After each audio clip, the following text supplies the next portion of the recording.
골프는 잘 못 치지만 보는 것은 좀 할 줄 압니다. 그래서 이 골프라고 하는 것이 어떻게 보면 육체적인 것보다는 정신적인 면이 더 크게 작용을 하는 것 같더라고요. 경기하는데 순간순간 판단하고 또 선택을 해야 되는 경우들이 있더라고요.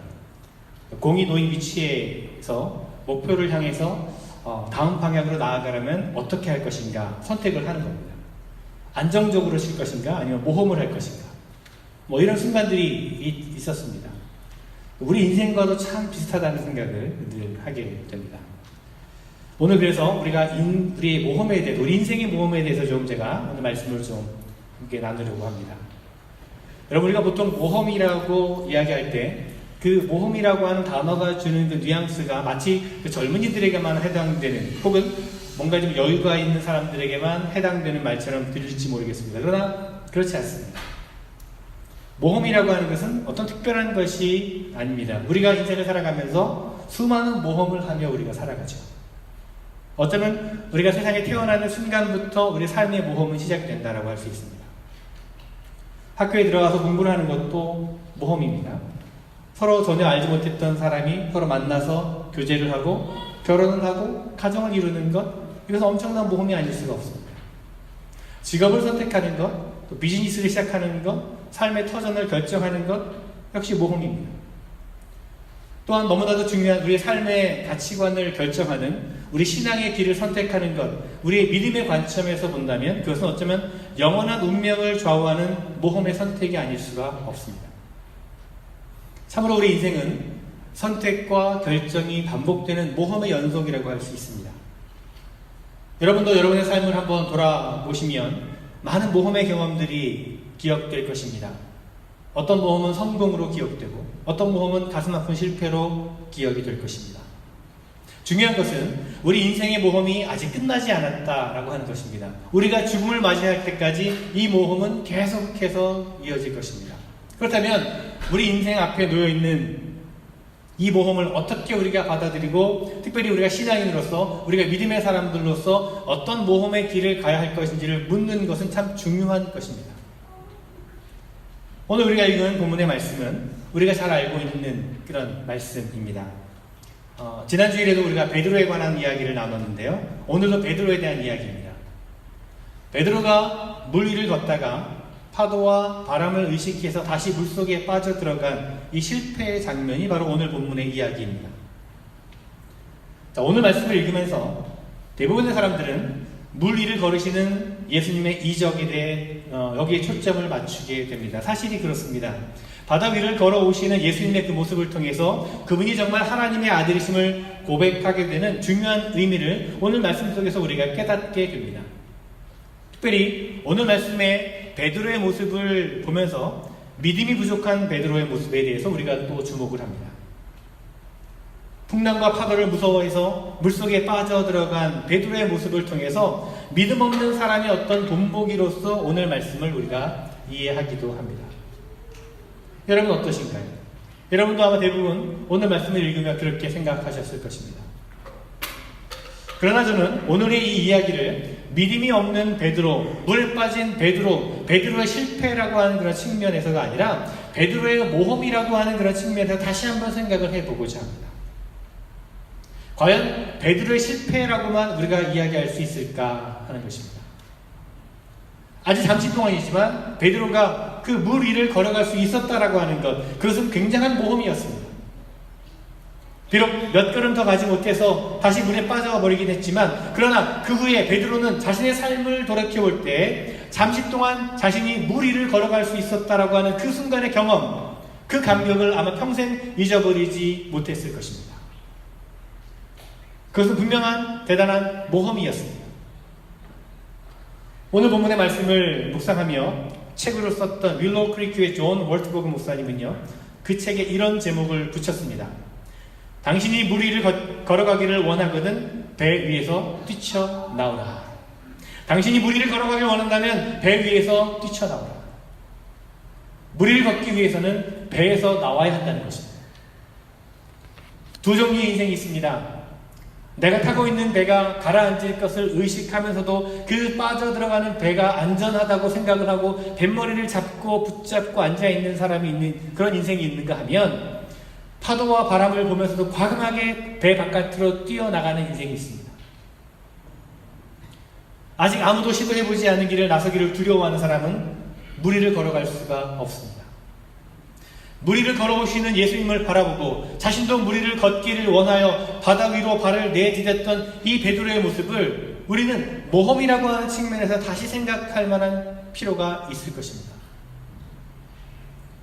우리 인생이 모험의 연속이라고 한다면, 그렇다면 우리는 어떻게 이 모험을 이루어갈 수 있을까요? 우리 모험의 기준은 과연 무엇이 되어야 할까요? 그 대답을 오늘 베드로의 모습을 통해서, 베드로의 경험을 통해서 우리가 배우고자 합니다. 그리스도인들에게 있어서 인생을 살아간다라고 하는 것, 모험을 한다라고 하는 것, 그 모험은 과연 어떤 모험이 되어야 될까? 첫째로 우리의 모험은 순종의 모험이 되어야 합니다.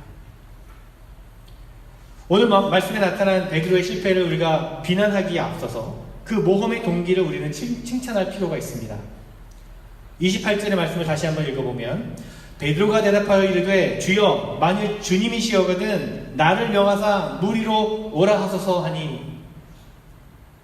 자, 우리는요 흔히 베드로가 굉장히 그 성격의 다혈질이기 때문에 충동적인 성격을 가진 사람이기 때문에 베드로가 이 물 위를 지금 이 말씀을 통해서 볼 때 아마 그의 어떤 충동적인 성격을 가진 베드로가 어느 날 예수님께서 물 위를 걸어오는 그 장면을 보고 즉흥적으로 충동적으로 그 물속으로 그냥 뛰어들어가는 것으로 생각하기가 쉽습니다. 그러나 그렇지 않다는 것입니다. 오늘 말씀을 보면 베드로는 이렇게 말하고 있는 것입니다. 주님께서 나에게 말씀하셔서 주님이 나에게 명하셔서 저로 하여금 물 위를 걸어오라고 하신다면 제가 한번 이 일을 해보겠습니다. 그렇습니다. 베드로가 물 위를 걸은 것은 베드로의 모험은, 이 모험의 출발점은 단순한 어떤 자기 충동이나 어떤 자기 욕망 가운데 출발하는 것이 결코 아니라고 하는 것입니다. 그것이 주님의 계획하심이고 주님의 뜻이고 주님의 허락하심이고 주님의 명령이라면 제가 한번 순종해서 이 모험을 해보겠습니다. 이것이 베드로의 마음이었다는 것을 우리는 그냥 지나쳐서는 안 된다는 것입니다. 이때 예수님께서 베드로에게 뭐라고 대답합니까? 29절에 보면 예수님께서 뭐라고 대답하십니까? 오라 그러십니다. 주님이 어떤 뉘앙스로 이 대답을 하셨을까요? 아까 말씀드린 존 월트버그 목사님은요, 이 본문을 묵상하면서 아마도 오라고 말씀하신 이 상황은 예수님께서 부드러운 미소를 지으시면서 그래, 너 한번 와볼래? 이런 의도였을 것이다 라고 말합니다. 그래, 한번 와보라. 모험 가운데로 사랑하는 제자를 부르고 계시는 그 의도를 우리는 이 오라 라고 하는 말씀 속에서 깨달을 수가 있다는 사실입니다. 모험으로 사는 인생이라고 하는 책을 쓴 스위스 크리스찬 의사인 폴 트루닝은요, 성경의 하나님은 모험하시는 하나님이다 라고 말씀을 하고 있습니다. 성경의 하나님은 모험하시는 하나님이다. 하나님께서 세상을 창조하시고 하나님의 형상을 닮은 인간을 빚어서 만드시고 그 인간 속에 하나님의 숨결을 불어넣으시고 인간에게 자유로운 의지를 허락하셨을 때 이것은 하나님의 모험이었습니다. 또 죄 가운데 빠져있는 인간을 바라보시며 하나님께서 아들 예수 그리스도를 통해서 육신을 입고 이 땅 가운데 인간으로 오셔서 하셨을 때 이것은 정말 하나님의 모험이었습니다. 죄와 죽음 가운데 있는 우리 인간을 구원하시고 새 생명을 주시고 하나님의 뜻을 이루는 삶을 살아가도록 하기 위해서 사랑하는 아들 예수 그리스도를 고난의 길로 십자가의 길로 걷게 하시고 그것도 모자라서 십자가에 못 박게 하시고 피를 흘리게 하신 것, 이것은 정녕 하나님의 모험이었다는 것입니다. 저는 가끔 그런 생각을 합니다. 목회를 하다가 제 자신의 부족함을 느낄 때마다 하나님 어쩌자고 나를 구원하셨고 어쩌자고 저를 목회자로 보내셨습니까? 내가 나를 잘 아는데, 내가 내 자신을 잘 아는데, 내 모습을 잘 아는데, 내 부족함과 내 여작함을 아는데 어쩌자고 하나님 그렇게 하셨습니까? 하나님 그것은 좀 지나친 모험 아니었습니까? 이렇게 질문 드릴 때가 있습니다. 그러나 중요한 질문은 바로 이것입니다. 나를 아시는 그분, 우리를 잘 아시는 하나님께 우리 연약하고 부족한 모든 상황에도 불구하고 여러분과 저를 모험의 자리 가운데로 부르신다면 우리는 과연 그 부르심에 기꺼이 순종하면서 따라갈 수 있겠는가 하는 것입니다. 왜냐하면 우리의 모험은 순종이어야 하기 때문입니다. 그러면 우리 마음속에, 여러분 마음 가운데 어느 날 주님께서 모험의 불꽃을 일으키시거든 우리는 주님 앞에 나와 엎드려야 할 것입니다. 기도해야 합니다. 순종해야 할 것입니다. 주님의 인도하심이라면, 주님이 말씀하신다면 내가 기꺼이 따르겠습니다. 내가 기꺼이 순종하겠습니다. 바로 이 순간이 우리 신앙인들의 모험이 출발하는 순간이 되어야 한다는 것입니다. 여러분, 주님께서 우리를 모험의 자리 가운데로 부르신다면, 그것이 주님의 인도하심이라는 것을 확신한다면, 순종함으로, 결단함으로 주님 앞에 설 수 있는 그런 우리 모두가 되었으면 좋겠습니다. 그렇습니다. 우리가 그리스도인으로서 모험의 삶을 산다라고 하는 것은 바로 이 순종의 모험을 말하는 것입니다. 우리의 모험은 순종의 모험이 되어야 될 것입니다. 두 번째로 우리의 모험은요, 믿음의 모험이 되어야 합니다. 모험이라고 하는 말을 다른 말로 말하면 그것은 믿음이라고 말할 수 있을 것입니다. 믿는다라고 하는 것은 모험한다라고 하는 말과도 같습니다. 성경의 여러 책들 가운데서 믿음하면 떠오르는 책이 어떤 책인가요, 여러분? 믿음하면 떠오르는 책? 히브리서가 제일 떠오르죠. 히브리서 특별히 11장에 보면요, 믿음의 영웅들의 이름이 쭉 나열이 됩니다. 노아의 믿음, 아브라함의 믿음, 모세의 믿음이 소개가 되고 있습니다. 그들은 모두 믿음의 사람들이었습니다. 그리고 동시에 그들은 모두가 모험을 했던 사람들이기도 합니다. 여러분, 노아를 한번 생각해 보십시오. 하나님께서 노아 시대의 죄악을 보시고 홍수로 심판하실 것을 작정하시고 나서 노아에게 방주를 만들라고, 배를 지으라고 명령하셨습니다. 비가 올 징후가 전혀 나타나지 않는 맑은 하늘 아래에서 배를 만들어야 되는 노아의 모습을 여러분 한번 생각해 보시기 바랍니다. 그것은 모험이 아니었을까요? 아브라함은 어떻습니까? 하나님께서 아브라함을 불러주시고 아브라함에게 내가 너를 위하여 약속한 땅, 그 약속의 땅을 향해서 떠나라 말씀하셨습니다. 익숙했던 고향, 친구들, 가족들을 뒤로 하고 새로운 곳을 향해서 떠나가는 아브라함의 모습, 여러분, 그것은 정말 모험이지 않았겠습니까? 모세는 어떻습니까? 훈련되지 않았던 이스라엘 백성들, 타성에 젖은 이스라엘 백성들을 데리고서 그들을 이끌고 애굽 땅을 떠나서 약속의 땅 가나안을 향해서 광야로 들어가는 순간, 그것은 모세에게 있어서 엄청난 모험이 아니었겠습니까? 저는 오늘 말씀에서 예수님께서 베드로에게 물 위를 걸어오도록 모험을 허락하신 가장 중요한 의도가 있었다면 그것은 바로 베드로의 믿음을 위해서였다고 생각합니다. 우리는 그동안 이 말씀 속에서 물속에 빠진 베드로의 실패만을 보고 베드로의 실패만을 우리가 강조해 왔습니다. 그러나 오늘 우리는 다른 측면에서 이 말씀을, 이 이야기를 다시 보려고 하는 것입니다. 28절을 다시 한번 읽어봅니다. 29절을 다시 읽어봅니다. 오라 하시니 베드로가 배에서 내려 물 위로 걸어서 예수께로 가되. 자, 여기까지는 계속 지금 가고 있는 겁니다. 물 위로 계속 가고 있는 겁니다. 베드로는 오라 라고 부르시는 주님의 말씀을 믿고 지금 물 위를 걸어가고 있었던 것입니다. 오라 말씀하신 주님을 바라보고 과감하게 배 밖으로 뛰어나왔다는 것입니다. 물론 다음 순간 몇 걸음 가지 못하고 베드로가 갑자기 파도와 바람을 의식했습니다. 그리고 두려움이 그를 찾아온 순간 다시 물에 빠져들어갔던 것도 사실입니다. 저는 이런 모습이, 이런 베드로의 모습이 바로 우리 신앙인의 불신앙이 아닐까라고 하는 생각을 해봅니다. 여러분, 믿음이 좋다라고 하는 사람들도 인생의 어떤 삶의 한순간에 정말 불신앙인 모습처럼 될 수가 있다는 것입니다. 어제는 하나님의 자녀다운 굳건한 믿음을 가지고 정말 믿음의 사람답게 서 있었습니다. 그런데 오늘은 전혀 다른 믿음이 없는 사람처럼 당황하고 허둥대는 우리의 모습을 발견할 때가 있지 않습니까, 여러분? 그렇다면 우리는 베드로를 비난할 자격이 없다는 것입니다. 베드로의 모습이 바로 우리의 모습이기 때문입니다. 아니 어쩌면 우리는 베드로처럼 과감하게 바다 위로 발을 내딛지도 못하면서 그냥 배 안에 머물러서 있으면서 베드로가 물에 빠졌다고 비난하고 있는 그런 우리의 모습은 아닌가 생각합니다. 우리가 정말 베드로를 비난할 자격이 있겠는가? 다시 한번 우리의 모습을 돌아보아야 될 것입니다. 베드로는 분명히 믿음이 있었던 사람이었습니다. 주님을 바라보고 발을 내디뎠습니다. 그러나 그 믿음이 계속될 수가 없었습니다. 그의 믿음이 충분하지 못했다는 것을 주님께서 아셨습니다. 그래서 주님은 이렇게 말씀하시죠. 믿음이 작은 자여 왜 의심하였느냐? 그러나 여러분, 베드로에게 있어서 그가 경험했던 그 일시적인 그 실패는 다음의 도전을 위한 믿음이 한층 더 성숙되어지는 놀라운 계기가 되었을 것이라고 저는 그렇게 믿습니다. 그래서 엄격하게 여러분 말씀드리자면 저는 믿음의 세계 안에는 실패는 없다고 생각합니다. 조나단 서트라고 하는 의사가 새로운 그 백신을 만들기 위해서 이 백신 실험을 200차례에 걸쳐서 했지만 계속해서 실패를 반복했습니다.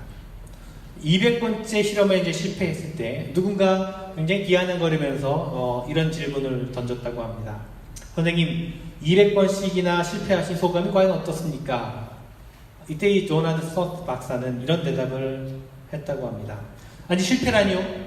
저는 이렇게 되면 안 된다라고 하는 200가지의 방법을 확인해 보았을 뿐입니다. 그리고 나서 그는 201번째 그 일을 해낼 수가 있었다고 합니다. 여러분, 모험이라고 하는 것은 믿음의 사람들을 위해서 미래를 준비해 놓은 것입니다. 모험하시는 하나님이 하나님을 신뢰하고 하나님을 향해서 나아가는 믿음의 사람들에게 놀라운 미래를 준비하신다고 우리는 믿습니다.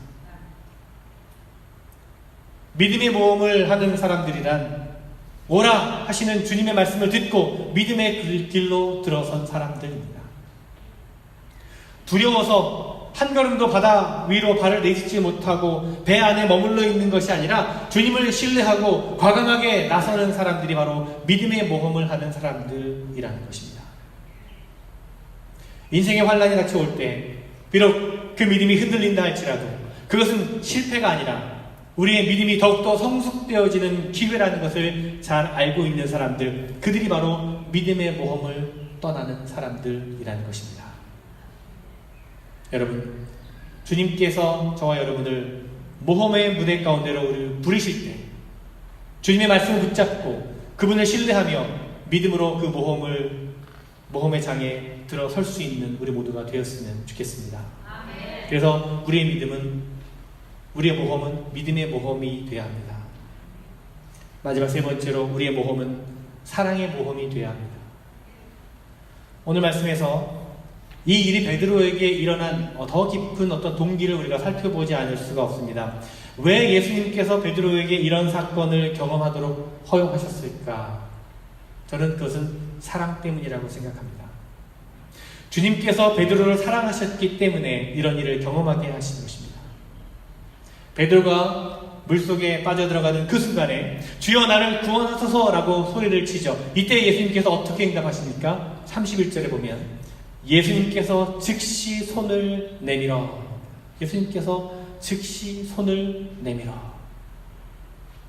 예수님께서는 즉시 손을 내밀어서 빠져들어가는 베드로에게 다가가십니다. 두려움 가운데 있는 베드로를 보시자마자 즉시 손을 내밀어 다가가십니다. 손을 내밀어 다가가시는 그 주님의 모습, 여러분 사랑의 모습 아닙니까?